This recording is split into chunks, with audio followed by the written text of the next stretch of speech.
Boa noite a todos. Começamos o capítulo 24 do livro do Gênesis.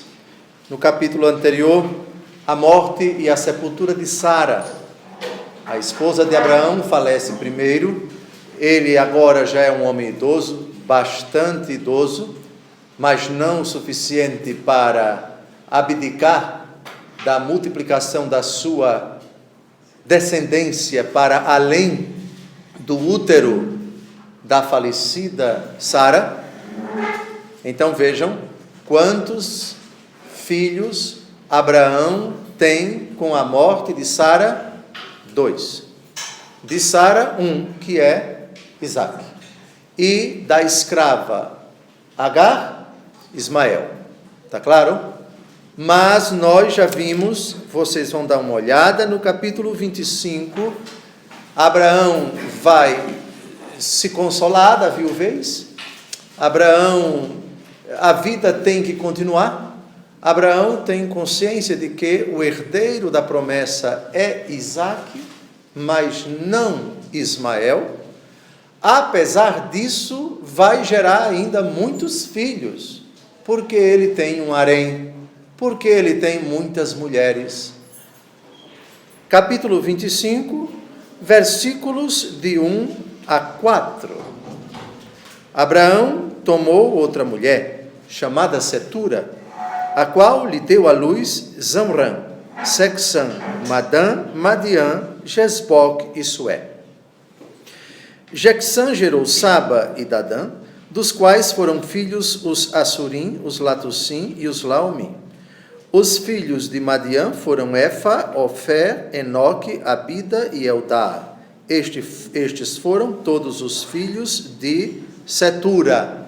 Só de Setura, porque ainda tem outras mulheres. Abraão deu todos os seus bens a Isaque.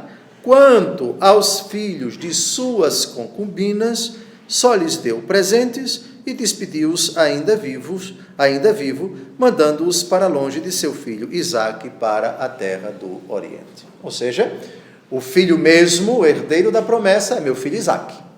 Os outros, filhos das outras mulheres, das concubinas de Setura e das outras, sim, são meus filhos, vão receber presentes, mas desapareçam daqui.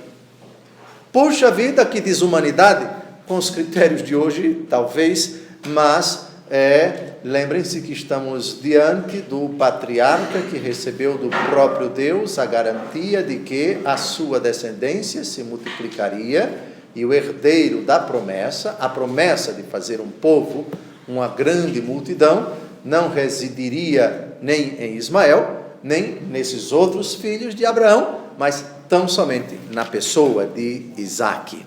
Bem, o capítulo 24, eu penso que o título da Bíblia, Ave Maria, sintetiza bem do que é que ele trata.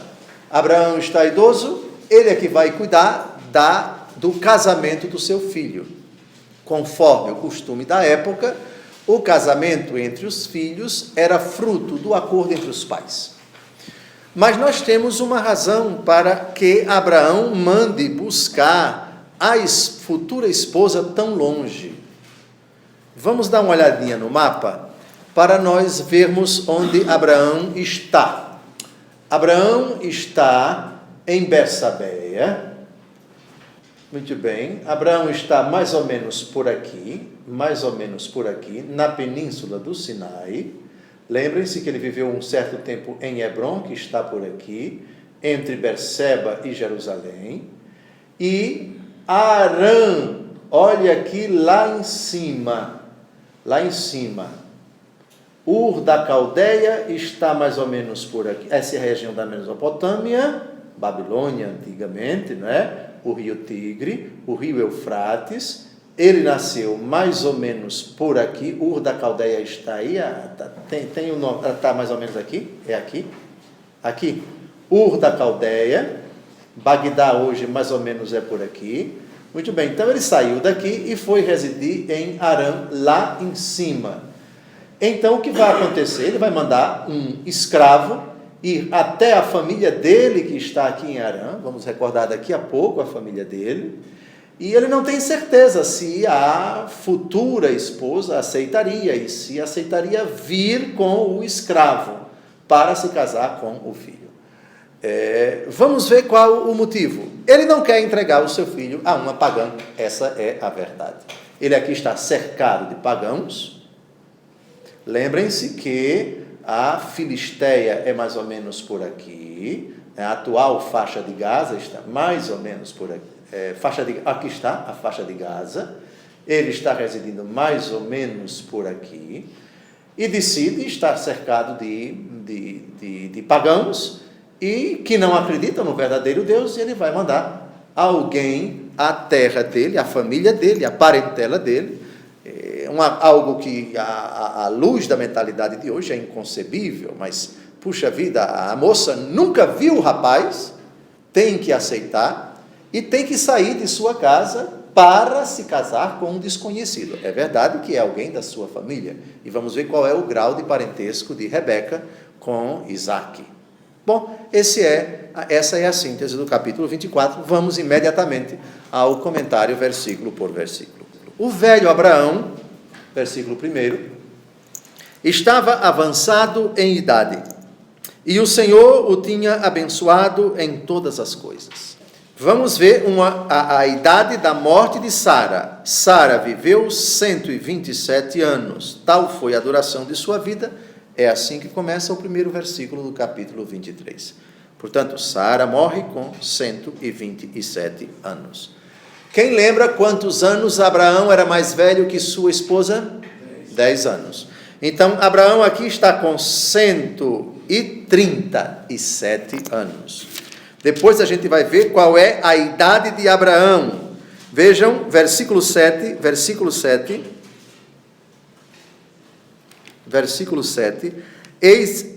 Gênesis 25, 7, a idade de Abraão, quando ele morreu. Eis a duração da vida de Abraão, ele viveu 175 anos. Então ele viveu ainda mais um pouquinho, não é? Para gerar esses filhos que são citados no começo do capítulo 25, que já citamos ainda há pouco. Bem, então essa é a idade. Então, o velho Abraão tem 10 anos a mais que sua esposa, que acabara de falecer. Então, ele está aqui com 137 anos. Versículo 2. Abraão disse ao servo mais antigo de sua casa, que administrava todos os seus bens: mete tua mão debaixo de minha coxa. Quero que jures pelo Senhor Deus do céu e da terra, que não escolherás para a mulher de meu filho nenhuma das filhas dos cananeus, no meio dos quais habito, mas irás à minha terra, à minha parentela, e lá escolherás uma mulher para o meu filho Isaque. Temos várias coisas aqui que temos que fazer algumas ilações. A primeira delas: se um escravo, vejam, Abraão está avançado em idade, viúvo. Se ele tem um escravo que cuida das coisas dele e não o seu filho, qual é a conclusão que parece lógica? Que o seu filho ainda não é maior de idade. Que o seu filho ainda não tem a idade para cuidar do patrimônio do pai. Parece lógica parece lógico esse pensamento. Lembram-se vocês quando tratamos do sacrifício de Isaque? Tergiversou-se qual é a idade do menino, enfim, quando Abraão levou para o Monte Moriá. Só ilações. A gente não sabia da idade, se tratava de um garoto de 12 anos de idade, um garoto de 13 anos de idade, enfim. O fato é que parece, já que estamos tratando de um escravo que cuida do patrimônio do velho Abraão, é que o garoto, filho dele, ainda não estava em idade suficiente para cuidar do patrimônio. Bem, essa é a primeira ilação, não é uma afirmação, por favor. Servo mais antigo. É lógico que dentre os criados, entre os vassalos, o mais velho, que certamente gozava da confiança irrestrita de Abraão, tinha essa prerrogativa, cuidar do patrimônio do velho idoso Abraão. O nome dele, vamos tentar descobrir, voltemos ao capítulo 15, por favor, capítulo 15, Quando Abraão, digamos assim, se dirige a Deus reclamando: eu estou em idade avançada, até agora minha esposa não deu um filho. Isso antes do nascimento de Ismael. Antes do nascimento de Ismael. Vejam os versículos de 1 a 2, Gênesis 15. Depois desses acontecimentos, a palavra do Senhor foi dirigida a Abrão numa visão nestes termos: nada temas, Abrão, eu sou o teu protetor, tua recompensa será muito grande. Agora vai aparecer o servo que cuidava do patrimônio de Abraão.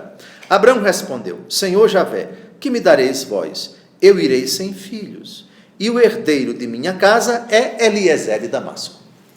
Aqui está o nome do escravo. Ora, um homem que morreria sem filhos, o patrimônio dele ficaria para o escravo mais velho. Então ele aqui reclama: Eliezer de Damasco. Damasco é Síria. É um país onde Abraão só passou de raspão. Vindo de Arã, lá em cima, parece que havia uma outra cidade de Arã, mas chamada depois, porque, em homenagem à família de Abraão, foi de raspão, porque ele passou direto para a Terra Santa, para a atual Israel. Bem, então nós já sabemos, volte para Gênesis 24, nós já sabemos o nome desse criado a quem Abraão deu esta tarefa. Ele administrava todos os seus bens. Ô Dom José, que gesto mais insólito esse? Mete tua mão debaixo de minha coxa. Quero que jures pelo Senhor, Deus do céu e da terra, que não escolherás para a mulher, etc, etc. Ô Dom José, colocar a mão debaixo dos órgãos genitais de uma pessoa e jurar? Sim, era assim. O que é que está por detrás disso? Os órgãos genitais, na mentalidade antiga, era onde se concentravam os poderes procriativos, também ainda hoje, evidentemente, os poderes procriativos. Então, a força do homem, a autoridade do homem, não é? A liderança do homem, todo o poder do homem está não somente em decidir, mas também em gerar. Então, na mentalidade da época, por favor, ninguém ria, mas o juramento era assim: coloque sua mão aqui na minha genitália, ou lá, debaixo dos meus órgãos, debaixo de minha coxa. É um eufemismo para dizer, enfim, coloque as mãos aqui. Bem, a mão debaixo da coxa. Esse gesto voltará a ser feito por um neto de Abraão. Nós já sabemos o nome dele, Jacó. Vamos ao capítulo 47, Gênesis 47, vamos ver esse gesto de novo. Gênesis 40, não, aqui é José. Jacó é um pouco antes, a gente vai ver Jacó depois. Gênesis 47, de 28 a 29. Jacó viveu ainda 17 anos no Egito. A duração de sua vida foi de 147 anos, e aproximando-se do seu termo os dias de Israel, chamou seu filho José e disse-lhe: se achei graça diante de teus olhos, mete, rogo-te, tua mão debaixo de minha coxa e promete-me com toda a bondade e fidelidade que não me enterrarás no Egito, e segue. Então, uma promessa solene era feita naquele tempo, dessa forma insólita para nós, repito, mas muito comum naquele tempo. Bem, e o que nós... voltemos então ao versículo 2, Gênesis 24. A razão... Coloque agora, por favor, Wellington, o mapa. Deem uma olhada aqui. Abraão está mais ou menos aqui, na península do Sinai.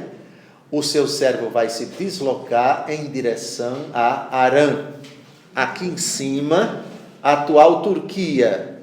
Aqui hoje nós temos a Síria, nós temos o Líbano aqui, Israel, a Jordânia aqui, enfim. O mapa geopolítico recente não nos interessa. Então, Arã, aqui em cima. Por que tão longe? A explicação está no versículo 3. No próprio versículo 3, volte, por favor. Versículo 3, não escolherás para a mulher de meu filho nenhuma das filhas dos cananeus, no meio dos quais habito. Eles não acreditam no verdadeiro Deus. A esposa do filho da promessa tem que ser alguém que professe a fé que ele professa. Daí, vá buscar lá longe a futura esposa do meu filho. Irás à minha terra. Minha terra. Vamos dar uma olhada, essa expressão minha terra. Em Gênesis 29, de 4 a 5, Jacó disse aos pastores: meus irmãos, de onde sois? Somos de Harã. Somos de Harã. Repare que ele já morou na Terra Santa. Está morando na Terra Santa, mas ele se identifica como procedente de Harã, como natural de Harã.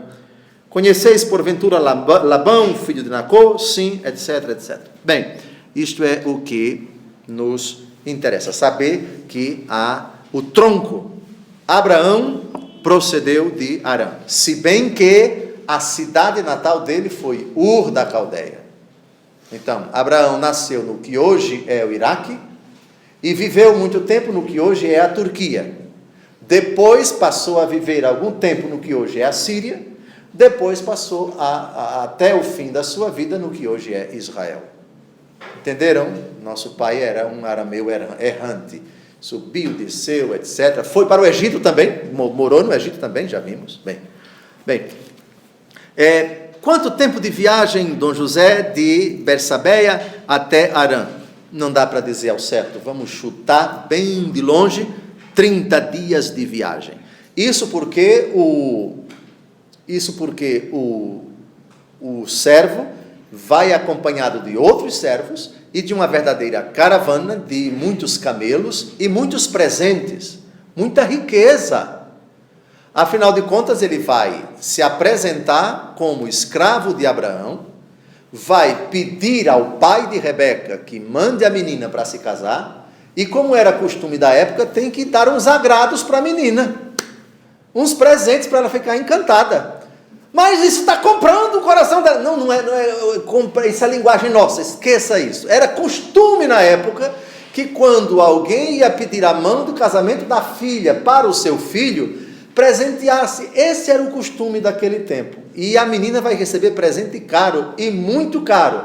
Era o costume da época. Era assim que gente rica tratava gente rica. Sobretudo quando o assunto era casamento. Se você não desse esses mimos, não sei se eu penso que dificilmente você conseguiria alcançar, cumprir a sua missão. Mas a gente vai ver isso dentro do próprio capítulo 24. Então, é uma caravana que demora muito para se deslocar, né? Camelo não corre, sobretudo quando está carregado de muita coisa pesada. 30 dias de viagem, vamos chutar, é o tempo da viagem. Bem, minha parentela. Repare no versículo 2, mete tua mão, quero que jures, debaixo do céu, mas irás à minha terra, à minha parentela, e lá escolherás uma mulher para o meu filho Isaque. Reparem que coisa interessante. Aqui a gente pode até supor, o texto não diz, quais foram os critérios que Abraão teria dado para o seu escravo, para a escolha. Vamos imaginar que tivesse 4 ou 5 ou 6 mulheres. E agora? E para escolher? E se fosse uma menina nova demais, uma menina velha demais, uma menina feia demais, uma menina bonita demais? O texto não diz. O fato é que o escravo recebeu essa tarefa. É carta branca, é você que vai escolher. Repito, não riam mulheres de hoje. Pode parecer até engraçado isso. Pode parecer até inconcebível isso. Para os critérios de hoje, sim. Mas para os critérios daquele tempo, não. Então, minha parentela, veja Gênesis 22, de 20 a 24. Esse texto nos interessa muito. Vejam quem ficou lá em Harã. Depois desses acontecimentos, vieram dizer a Abraão: Melca deu também filhos a Nacor, teu irmão. Uz, o primogênito, Buz, seu irmão, Camuel, pai de Arão, Casede, Azal, Feldas, Gedlaf e Batuel. Batuel foi o pai de Rebeca. Pronto, é essa que interessa. Continua o texto. Estes são os 8 filhos que Melca deu a Nacor, irmão de Abraão, sua concubina, chamada Reuma. Teve também filhos, Taubé, Gaã, Taás e Maaca. Bem, vamos ver agora aqui uma coisa muito interessante. Gênesis 11, só para nós nos situarmos, a família de Abraão, tudo começa com Taré. Gênesis 11, de 27 a 32. Essa é a família de Abraão antes de ele sair de Ur da Caldeia. Então, vamos lá, Gênesis 11, de 27 em diante. Eis a descendência de Taré. Taré gerou Abrão, Nacor e Arão. Muito bem, é de Nacor que vai sair Rebeca, viu? Lembrem-se desses 3. Abrão, Nacor e Arão. Arão gerou Ló. Arão morreu em presença de Taré, seu pai, em Ur da Caldeia, sua terra natal. Então, eles todos, Taré morava em Ur. Depois ele se deslocou para Arã. E Taré, e Nacor e Arão morreu em Ur da Caldeia. Abrão e Nacor casaram-se. A mulher de Abrão chamava-se Sarai, e a de Nacor, Melca. Esses 2 nos interessam, Nacor e Melca, gravem. Filha de Arão, pai de Melca e de Jesca. Sarai era estéril e não tinha filhos. Taré tomou seu filho Abrão, seu neto Ló, filho de Arão, e Sarai, sua nora, mulher de Abrão, seu filho, e partiu com eles de Ur da Caldeia, indo para a terra de Canaã. Chegaram a Arã, estabeleceram-se ali. Entenderam a mudança? Então saíram do atual Iraque e foram para a atual Síria. Bem, e todo o tempo da vida de Taré foi de 205 anos e morreu em Arã, etc. Então, Abraão, natural de Ur, mas considerava que a pátria dele mesmo era Arã. E foi lá que a descendência de Taré se multiplicou na pessoa de Nacor, que casou com Melca e daí nasceu, dentre outros, Rebeca. Está claro para a gente se situar? Bem, agora vamos ao versículo 5. O servo respondeu, objeção muito oportuna, atenção, talvez essa mulher não me quererá seguir a esta terra. Nesse caso, poderei reconduzir o teu filho à terra de onde saíste? Ele apresenta uma possibilidade bem plausível. E se a menina não quiser ir para onde o Senhor está morando, para onde Isaac está morando, então, o Senhor me autoriza a levar o menino para se casar lá, e viver lá, e morrer lá? É tudo que Abraão não quer. É tudo que Abraão não quer. Afinal de contas, qual foi a ordem do Senhor Deus para ele? Deixa a tua terra, tua casa, tua parentela e vai para onde eu te indicar.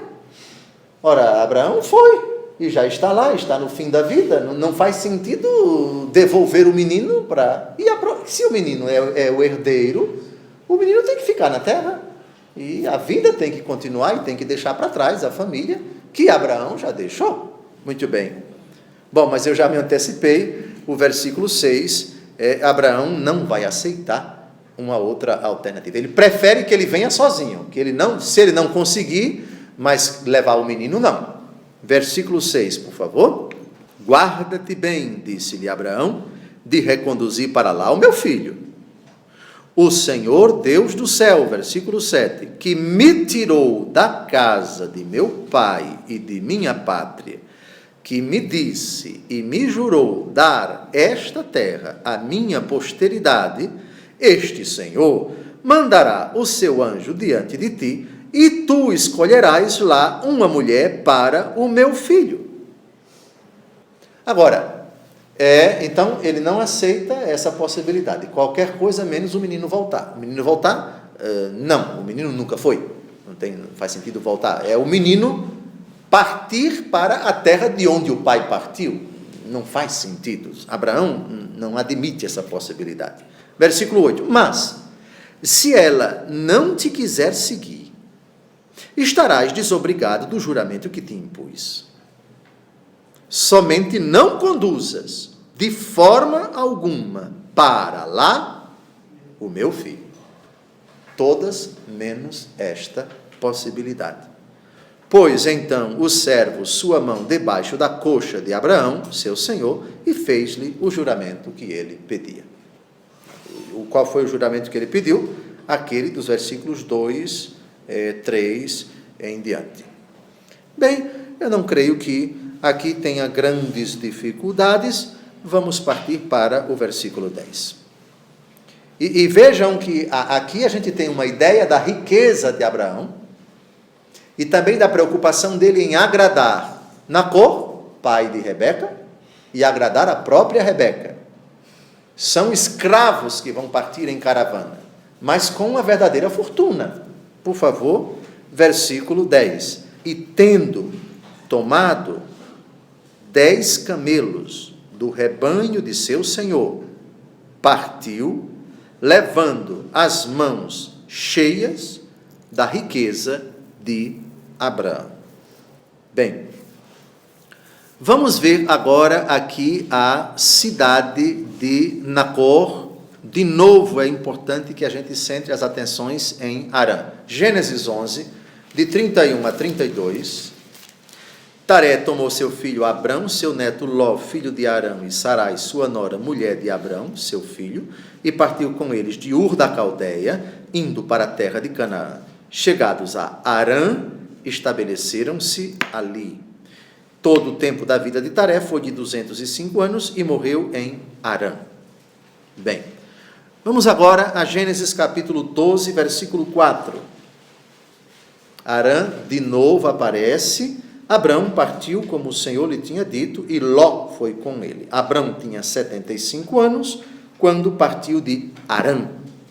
E finalmente, Gênesis 27, 43.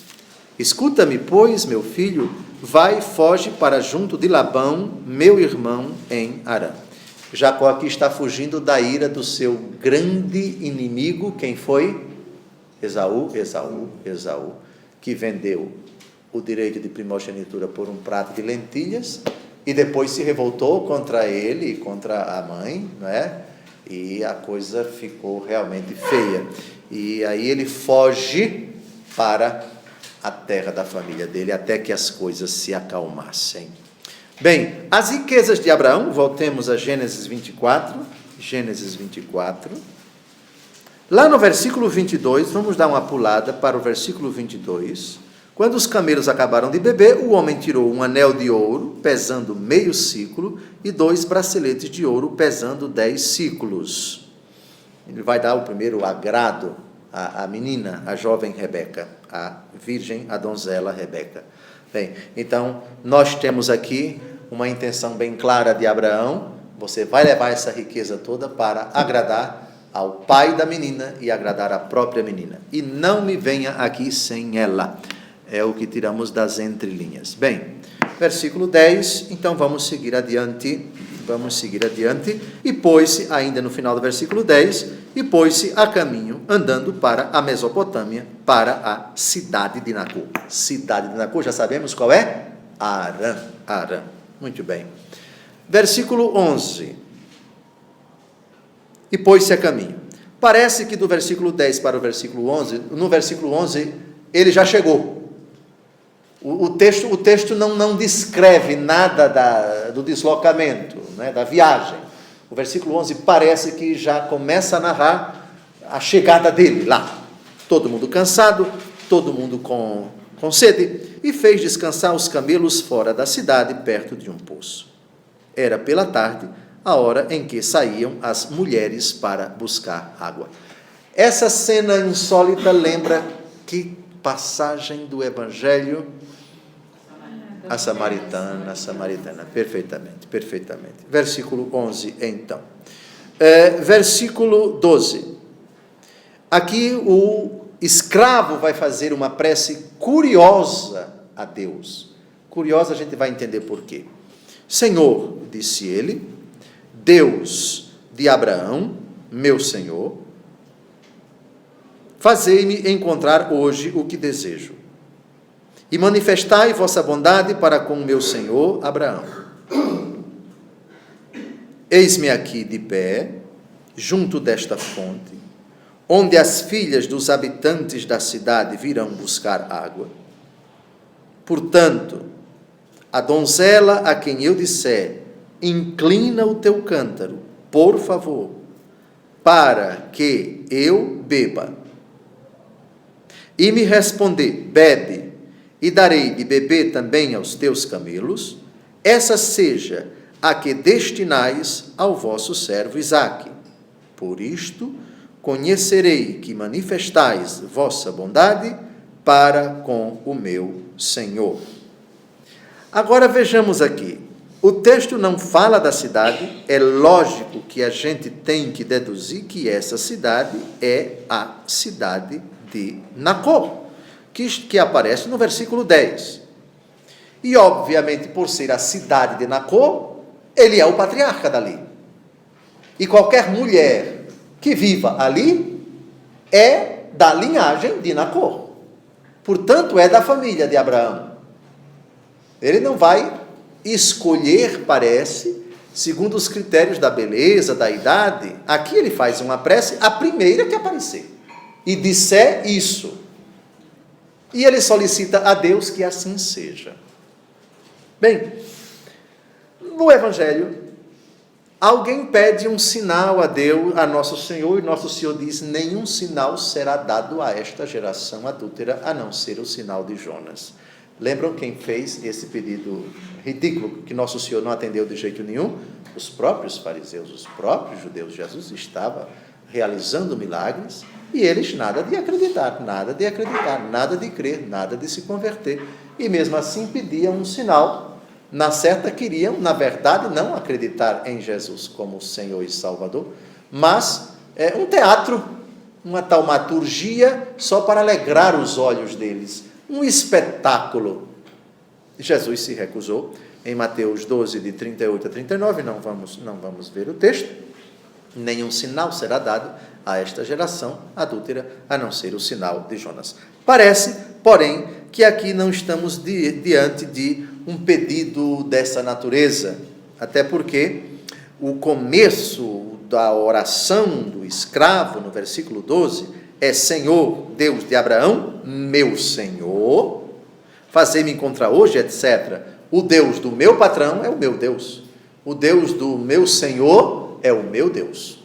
Então estamos aqui diante de um escravo crente, de um escravo que acredita no verdadeiro Deus, de um escravo que não está colocando Deus à prova de forma pejorativa.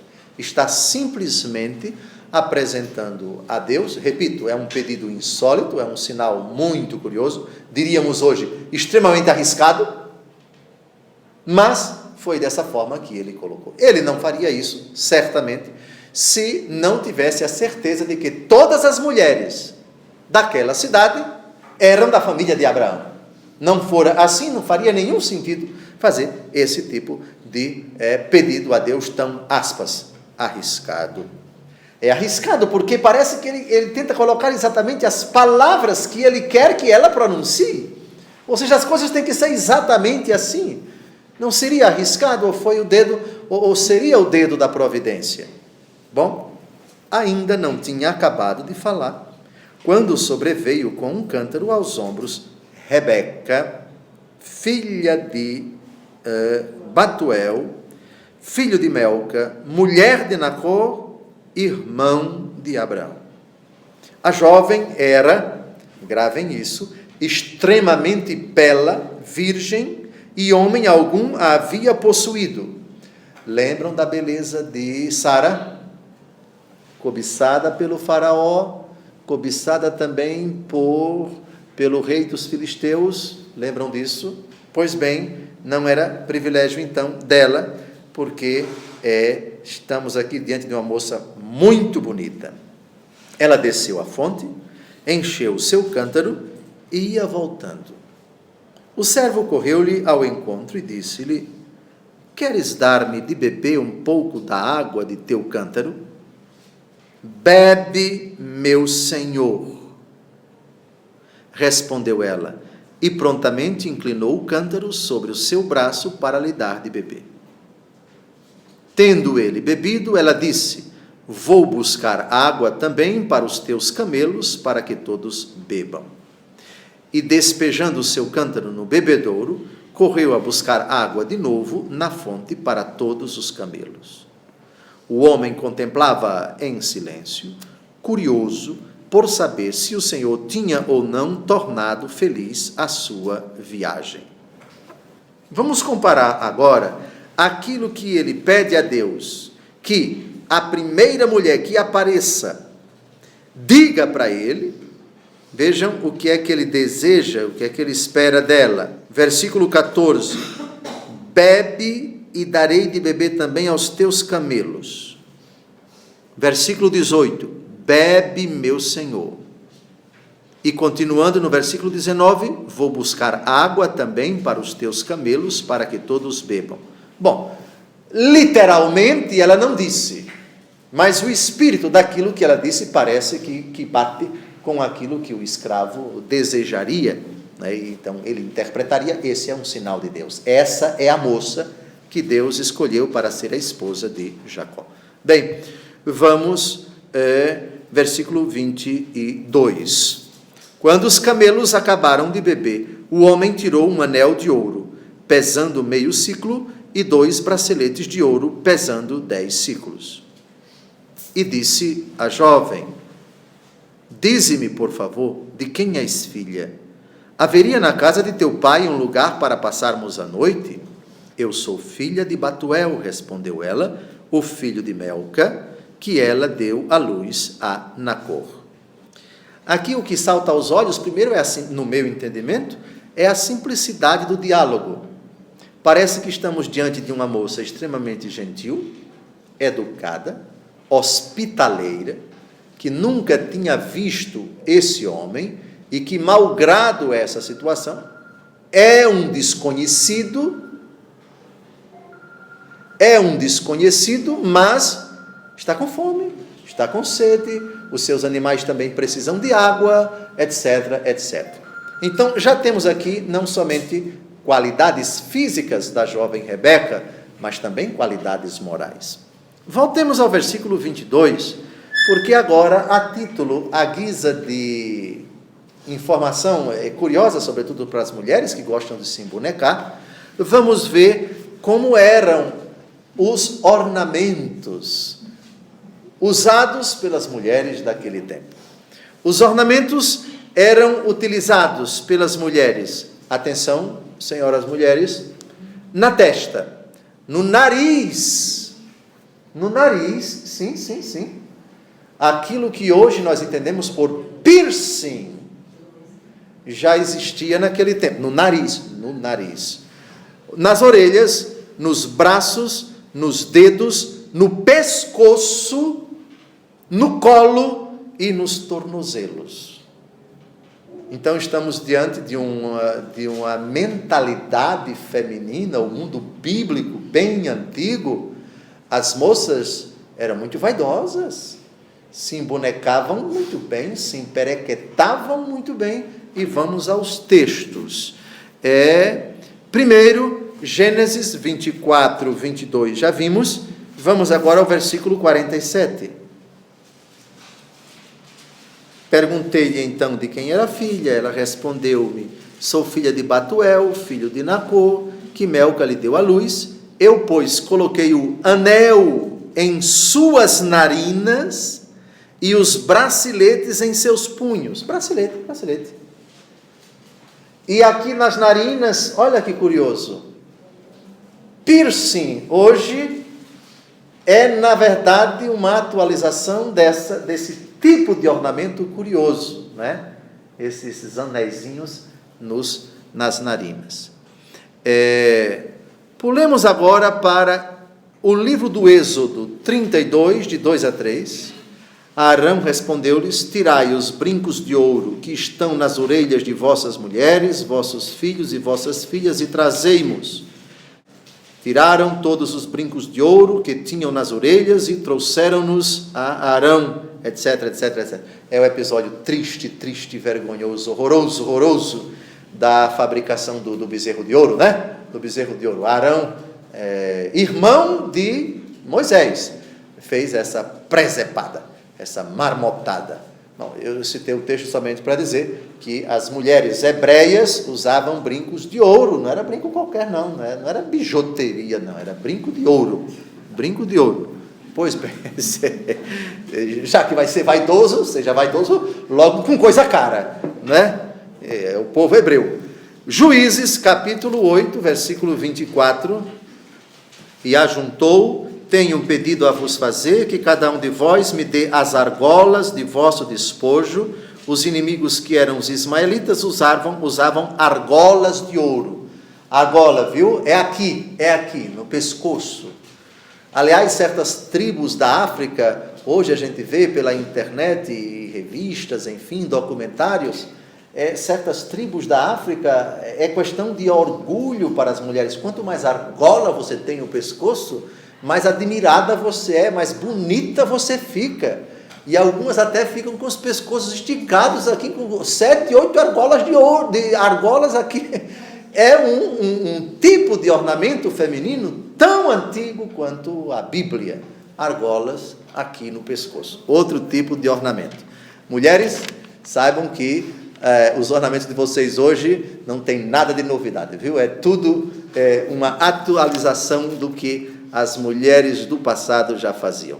Vamos ao livro de profeta Isaías, capítulo 3, também para ilustrar os ornamentos das mulheres do mundo bíblico. Isaías 3, de 18 a 23. Naquele tempo, o Senhor lhes tirará as joias, as argolas, argola no pescoço, os colares, as lúnulas, os brincos, os braceletes, os véus, os diademas, diadema na cabeça, as cadeias, os cintos, os frascos de perfumes e os amuletos, os anéis, os pingentes da fronte, os vestidos de festa, os mantos, as gasas e as bolsas, os espelhos, as musselinas, os turbantes e as mantilhas.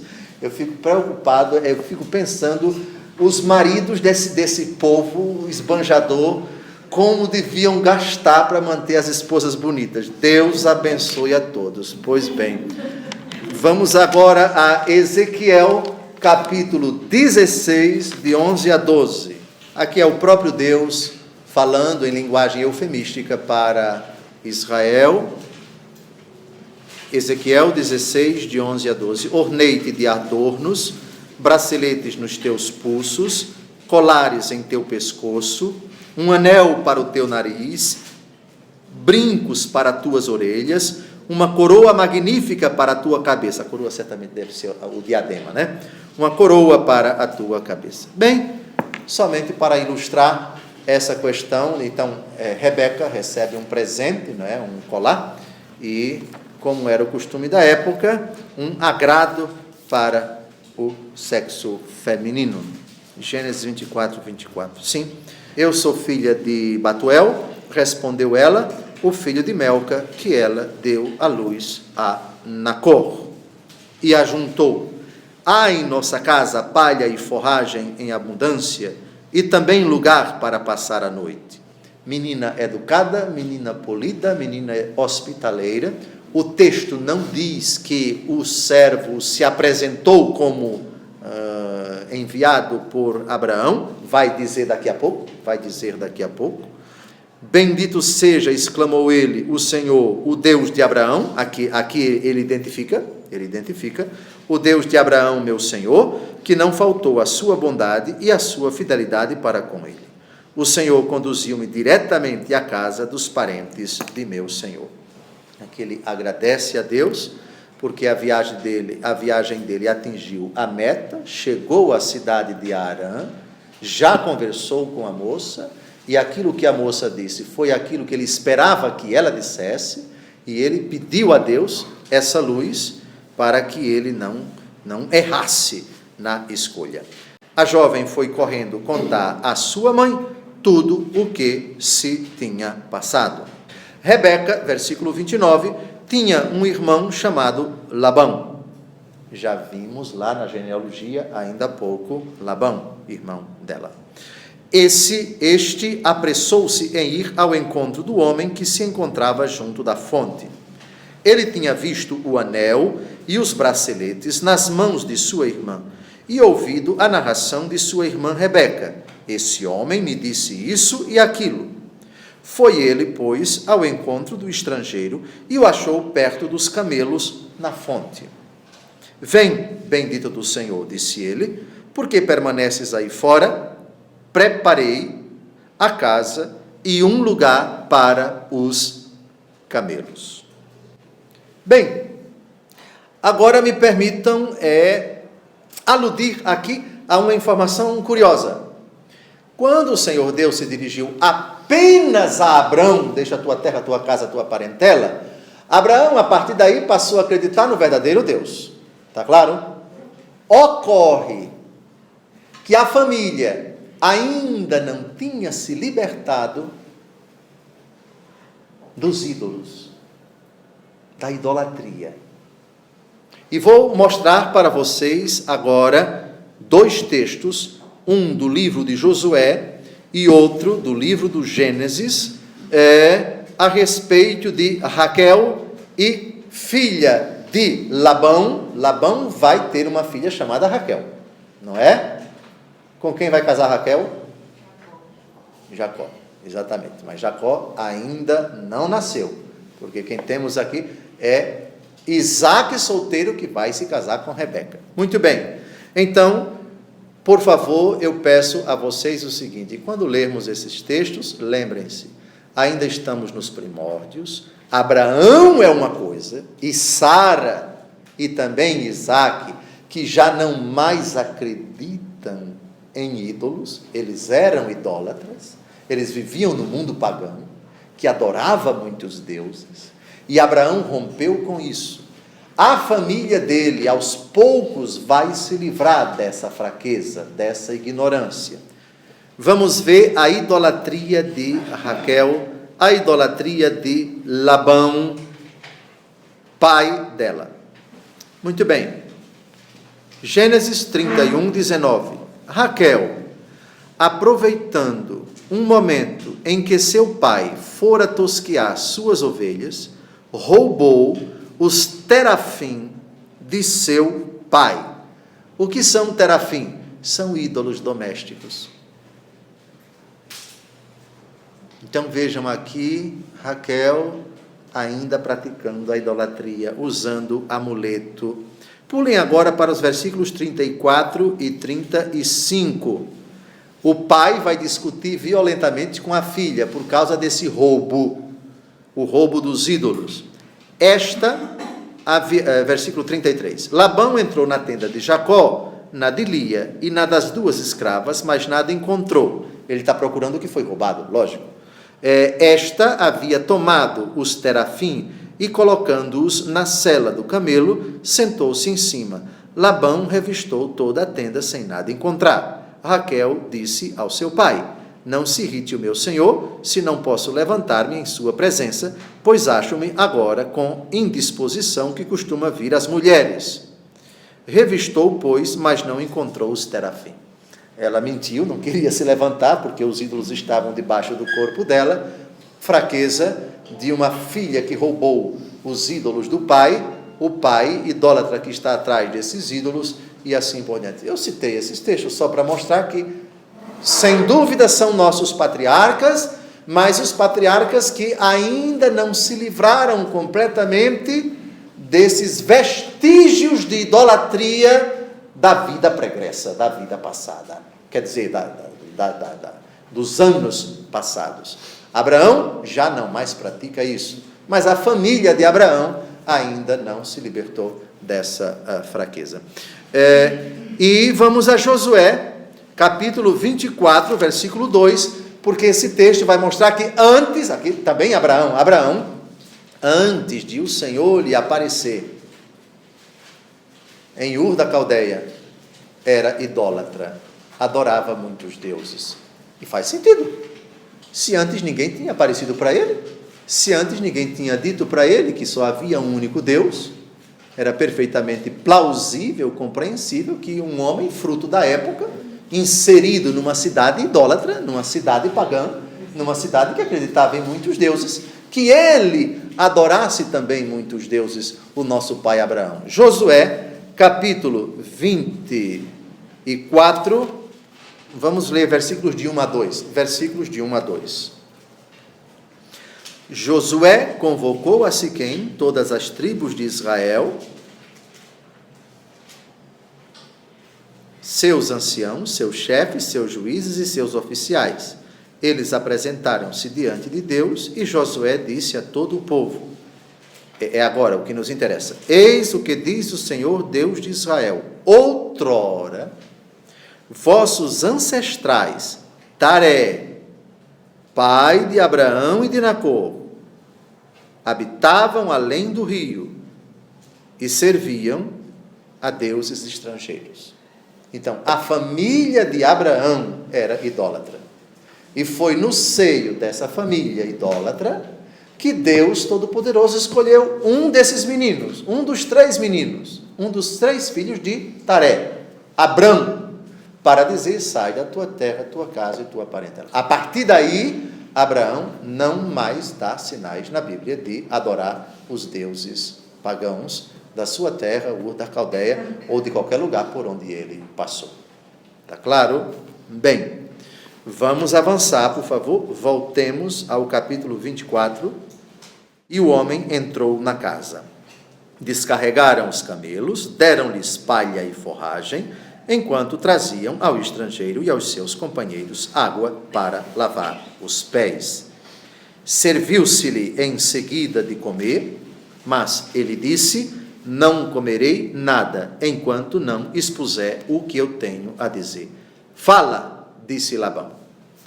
Como já estamos a 55 minutos do nosso início, me permitam parar aqui, para retomarmos no próximo sábado, se Deus quiser, a continuação desse longo capítulo, 67 versículos, um dos maiores capítulos da Bíblia, do Antigo Testamento e também da Bíblia, e para chegarmos até a cena do encontro de Isaac com a linda virgem, donzela, Rebeca. Boa noite, até o próximo encontro, se Deus quiser.